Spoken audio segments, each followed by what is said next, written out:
Good afternoon. Hope you're doing well today. Today I'm going to be discussing a couple reasons why it's a good idea to buy an older vehicle, a couple reasons why it'll save you money, and a couple reasons why it'll save you a big hassle in, buying a newer vehicle. So my first reason would be depreciation. So when we're talking about depreciation, you think, you have a vehicle for 5 years, for example, and obviously, when you buy it, we'll say it's $10,000. Eventually, over that 5 years, it'll be worth, I don't know, $6,000 or $5,000. So it depreciates quite a bit. So if you buy an older vehicle, your upfront payment of it, let's say it's $5,000 for a Toyota Camry with 80,000 miles or something along those lines. Now, that car is almost at its lowest point of value because it's already 20 years old. So it can't really go down much more. So if you buy it with 80,000 miles for $5,000, 5 years go by, it gets up to 130 or 140,000 miles. It's still worth probably $4,000, maybe even still your 5,000 because of inflation. So if you buy a brand new truck or car or something, you're going to be spending, we'll say $50,000 on it. And the second you buy it from the dealership, it goes down about 5 to 10,000 right away, depending on how expensive it is. And then you're going from 50 to 40 to 45 right away. And then after those 5 years, you're going to go down another 10 or 15,000. So your depreciation is just terrible. So a huge benefit would be depreciation on why you should buy an older vehicle, because it just doesn't really depreciate. And you can use it plenty, and it's a very good way to save your money and ensure that you don't lose your shirt on your vehicle.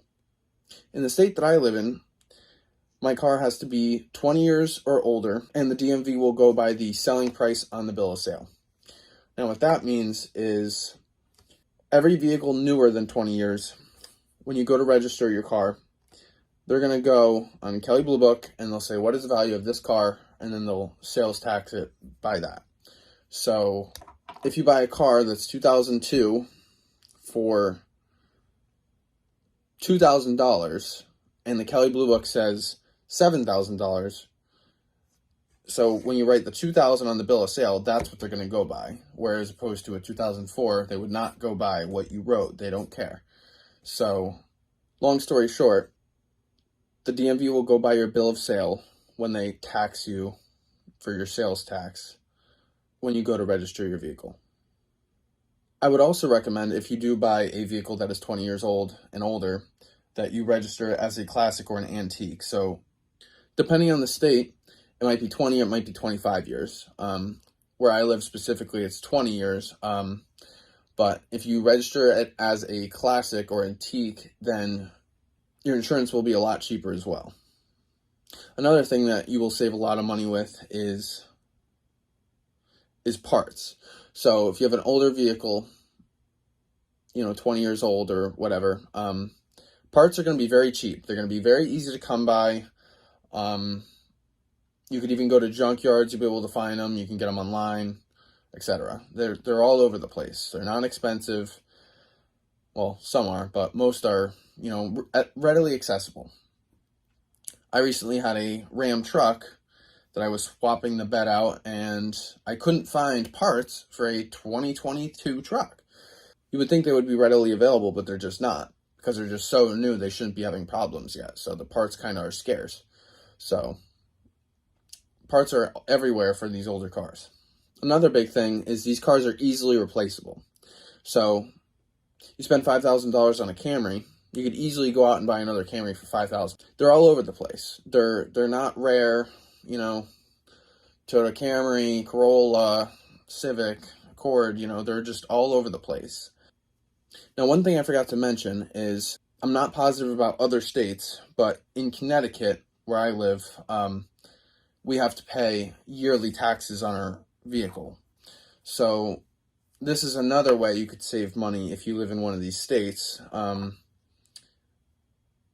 If this is registered as a classic vehicle, you do not have to pay the yearly tax on this vehicle.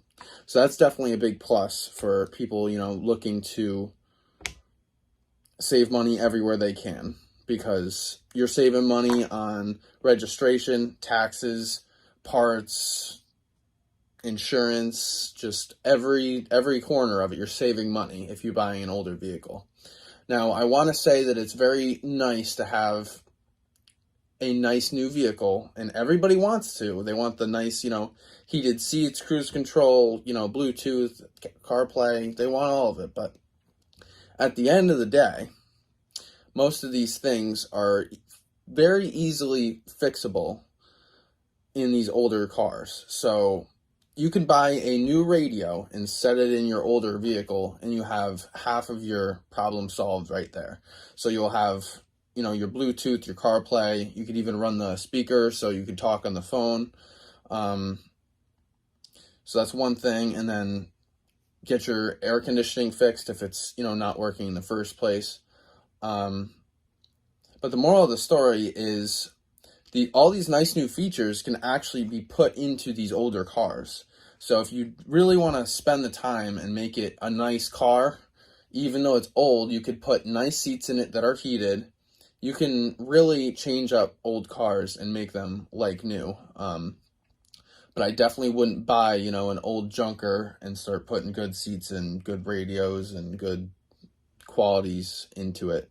Because that, like I was talking about before, you know, the depreciation, you're going to put in all this money, and then that depreciation kind of goes out the window because you're putting a lot of money into it. But I mean, if it's a necessity to have, you know, all the accessories, then the depreciation side is a little bit out of the question. But I hope you enjoyed today's video. Hopefully I gave at least some good tips, and hopefully I helped some people save some money.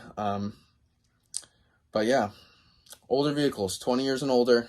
Look up what years it is in your state. And this is definitely why I would recommend the older vehicles. I hope you enjoyed today's video, and we will see you next time.